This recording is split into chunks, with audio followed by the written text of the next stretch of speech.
So, this is just something that was on my mind the other day, and I feel like if I don't talk about it, I'm going to forget, and it's just going to go into the back files of my mind. So, something that I was thinking about the other day.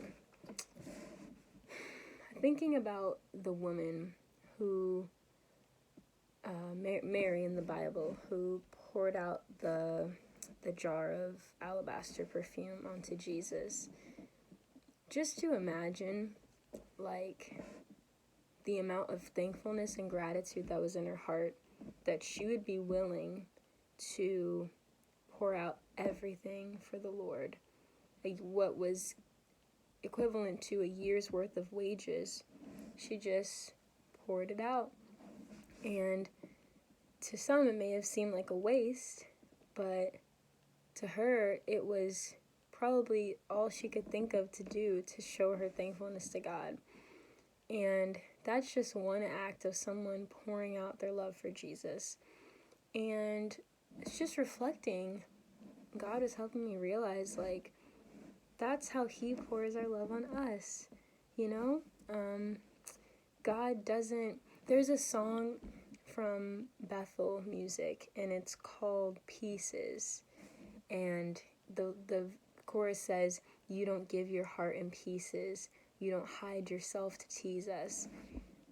And it's talking about how God just pours out everything. He doesn't just give a little piece of His heart. He just pours it all out. Unashamedly. Like this woman with the alabaster jar, Mary. She poured out everything. Despite the shame she probably felt from her past sins or the things that she was dealing with, despite the awkwardness and embarrassment and just everything she was probably feeling in that room. I can only imagine what it felt like to have all of these eyes probably glaring at her like, what are you doing?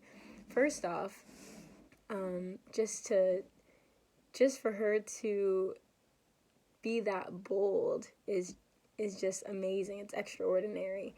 So I can only imagine how much pressure she must have felt in that moment and how the atmosphere shifted when she just broke the jar, and to hear her weeping, wiping Jesus' feet with her hair.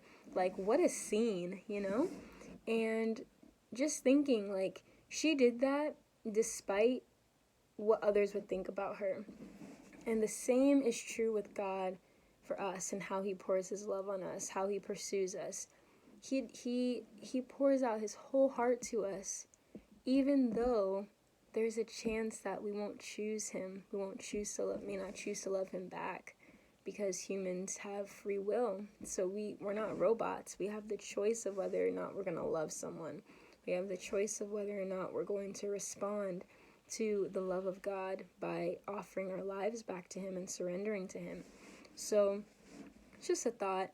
It may not be coming out perfect, but I just wanted to make a video just to even just start thinking about this and reflecting on it, is that God doesn't hold back when He pours His love on us.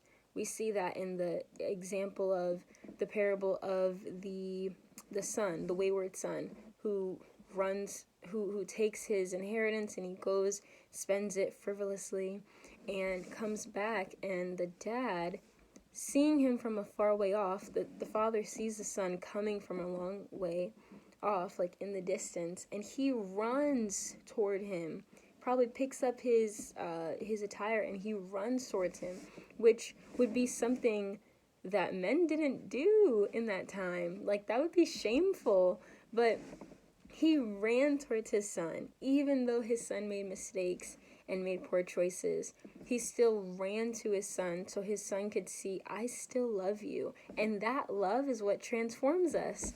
And so I just find it so beautiful that God would pour His love on us, would just pour out His heart by giving everything. We see that in what Jesus did. Jesus didn't just die he didn't die a death that was quick. He gave everything. Not only did He feel the pain of crucifixion, of what crucifixion, all that entailed, but He was flogged. He was spit at. He was ridiculed. He was mocked. He was called probably all types of names. He was pierced with nails in his hands and his feet. And on top of all of the physical pain, he had to deal with the weight of the world's sin, and just the feeling of, I don't know if he felt abandonment or loneliness, but on the cross he cried, my God, why have you forsaken me? And maybe he was just experiencing that loneliness that comes with sin, something that I read somewhere, but just feeling that the loneliness that comes with that decision of someone sinning. So not that he himself sinned, but I think there's a verse that even says that he himself became sin for us. He took all of that pressure on himself, even though he was the pure and spotless lamb. And when you even watch a movie like The Passion of the Christ, I don't know how anyone can watch it, but to see that as a depiction, and even that can't fully express like what Jesus really went through. But just to think about that scene of Jesus and him being flogged with the cat of nine tails, which had sharp, I don't know if it had, I know that it had pieces of glass. It might have even had pieces of bone. I don't even know, but I know that it was not fun. And for him to experience that, to just, for everything that he experienced, you just see his passion, and it just shows like that God means business when he says that he loves us and that he's about coming after our hearts. He's not playing around. So Jesus, this woman pouring her heart out to God in what would never be enough to fully express her thankfulness, but is what she felt that she needed to do, is a reflection of how God pours his love on us despite how unworthy we may be of love, despite of just our humanity and all of the reasons that would make us unlovable. He still loves us. So just to encourage you today, you are loved with an everlasting love. That is not something to take lightly. And if you're running from God, he's running after you. And if you're running towards God, he's running towards you too. So either way, he's running towards us and pursuing us. And I just pray that reality becomes, that you become more aware of that reality today. God bless you. Have a good one.